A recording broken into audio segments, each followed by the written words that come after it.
មកម៉ែឪខំរកបើញើសស្រក់ទឹកភ្នែកដើម្បីឲ្យកូនបានសុខពាក្យពេចន៍ដំបូនបានទុកជាស្ពានដើរទៅមុខត្រង់កុំភ្លេចរគល់ខ្លួនឯងកូននៅធំធេងស្មុគជាស្ពានដើរទៅមុខត្រង់កុំភ្លេចរគល់ខ្លួនឯងកូនធំធេងគ្មានអ្វីវោះវែង Yeah yeah កូនធំធេងគ្មានអ្វីវោះវែងសេចក្តីស្រឡាញ់ស្មោះសររលែងសេចក្តីស្រឡាញ់ស្មោះសររលែងកូនចងចាំទុកក្នុងសន្តានកូនចងចាំទុកក្នុងសន្តានសងគុណវិញហើយកុំឲ្យទាស់ខុស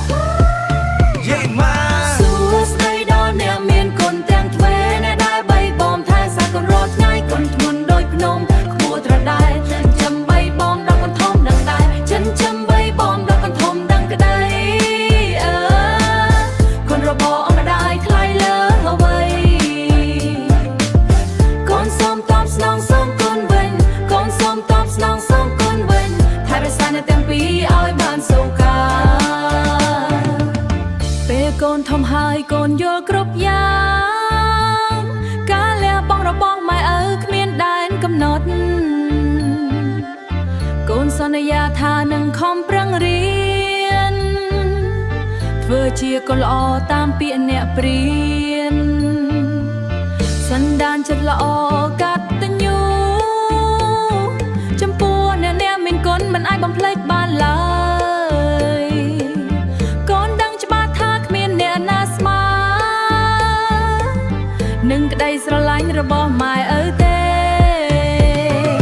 សួស្តីដល់អ្នកមានគុណទាំងទ្វេអ្នកដែលបីបំថែសាកូនរត់ថ្ងៃគុណធ្ងន់ដូចភ្នំខ្ពស់ត្រដែតចាំបីបំដល់កន្ធំដឹងដែរគុណរបស់អម្ដាយថ្លៃលើអ្វីស្តីដល់អ្នកមានគុណទាំងទ្វេអ្នកដែលបីបំថែសាកូនរត់ថ្ងៃគុណធ្ងន់ដូចភ្នំខ្ពស់ត្រដែតថែរក្សាអ្នកទាំងពីរឲ្យបានសុខចាំបីបំដល់កន្ធំដឹងក្តី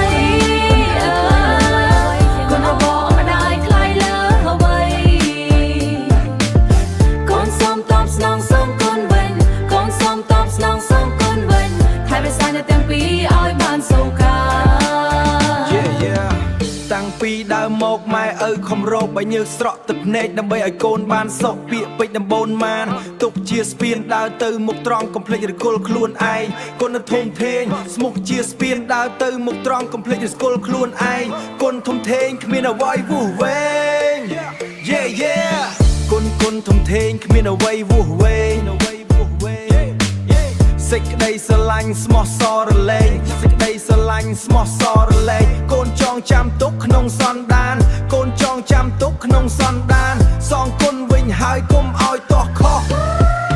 យេម៉ាសួស្តីដល់អ្នកមានគុណទាំងទ្វេអ្នកដែលបីបំថែសាកូនរត់ថ្ងៃគុណធ្ងន់ដូចភ្នំខ្ពស់ត្រដែតចាំបីបំដល់កន្ធំដឹងដែរចិនចាំបីបំដល់កន្ធំដឹងក្តីគុណរបស់អម្ដាយថ្លៃលើអ្វីកូនសូមតបស្នងសូមគុណវិញកូនសូមតបស្នងសូមគុណវិញថែរក្សាអ្នកទាំងពីរឲ្យបានសុខាពេលកូនធំហើយកូនយល់គ្រប់យ៉ាងការលះបង់របស់ម៉ែឪគ្មានដែនកំណត់កូនសន្យាថានឹងខំប្រឹងរៀនធ្វើជាកូនល្អតាមពាក្យអ្នកព្រានសន្តានចិត្តល្អកតញ្ញូចំពោះអ្នកមានគុណមិនអាចបំភ្លេចបានឡើយកូនដឹងច្បាស់ថាគ្មានអ្នកណាស្មើនឹងក្តីស្រឡាញ់របស់ម៉ែ